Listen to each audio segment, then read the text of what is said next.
नमस्कार मित्रांनो, राष्ट्रीय कृषी विकास योजनेअंतर्गत ऊसतोड यंत्र खरेदीसाठी सन 2022 व 2023 आणि सन 2023 आणि 2024 या आर्थिक वर्षाकरिता सहकार पणन व वस्त्रोद्योग विभाग यांच्याकडून मान्यता देण्यात आलेली आहे. सदरची योजना बँकेमार्फत राबविणे अपेक्षित असल्याने आणि विहित मुदतीत कार्यवाही पूर्ण होऊ शकली नाही, या कारणास्तव सहकार पणन व वस्त्रोद्योग विभाग शासन निर्णयातील अटी, शर्ती आणि निष्कर्षासह मुदतवाढ देण्यात आलेली आहे. दिनांक 31/7/2024च्या पत्राने साखर आयुक्त पुणे यांनी तांत्रिक कारणासह विहित मुदतीत अर्ज प्रकरणे मंजूर करणे तसेच राज्यात निर्माण झालेल्या परिस्थितीमुळे ग्रामीण भागात ऊस तोडणी यंत्र पोहोच होणे अवघड होते, त्यामुळे विहित मुदतीत यंत्र खरेदीची कार्यवाही पूर्ण करणे शक्य झाले नसल्याच्या कारणास्तव दिनांक 22/5/2024 पर्यंत पूर्वसंमती दिलेल्या अर्जदारांना ऊस तोडणी यंत्र खरेदी करण्याच्या कालावधीस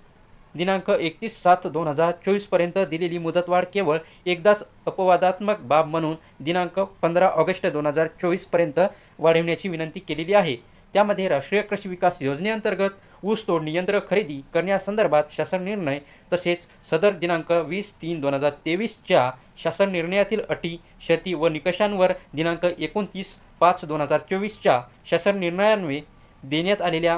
देण्यात आलेली मुदतवाढ आणि आता दिनांक 31/7/2024च्या पत्राने साखर आयुक्त पुणे यांनी विशद केलेली तांत्रिक अडचण पाहिली. त्यानंतर तसेच अतिवृष्टी आणि परिस्थितीमुळे निर्माण झालेली परिस्थिती लक्षात घेता पात्र लाभार्थी शासनाच्या योजनेपासून वंचित राहू नयेत, या दृष्टिकोनातून साखर आयुक्तालयाने दिनांक 22/5/2024 रोजीपर्यंत पूर्वसंमती दिलेल्या अर्जदारांना ऊस तोडणी यंत्र खरेदी करण्याच्या कालावधीस एक विशेष बाब म्हणून दिनांक 15 ऑगस्ट 2024 पर्यंत मुदतवाढ देण्याचा शासन निर्णय शासनाने घेतलेला आहे. तर ही माहिती तुम्हाला चांगली वाटली असेल तर आमच्या चॅनलला सबस्क्राईब करा आणि ही माहिती संपूर्ण ज्याला गरज आहे त्याला पाठवा. धन्यवाद.